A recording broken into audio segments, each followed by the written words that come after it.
just a very quick one, and I'm not trying to generalise all Audi technicians here, but this is why you can't take everything they say on face value. So I've informed the customer that he needs 2 new outer CV boots. That's what all they picked up on the health check. They picked up on the MOT, I think, as well, maybe as an advisory. But yeah, Audi saying need new 2 outer CV boots, and this is why. So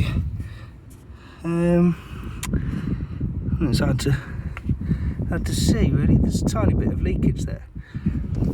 Tiny bit of leakage from this end here.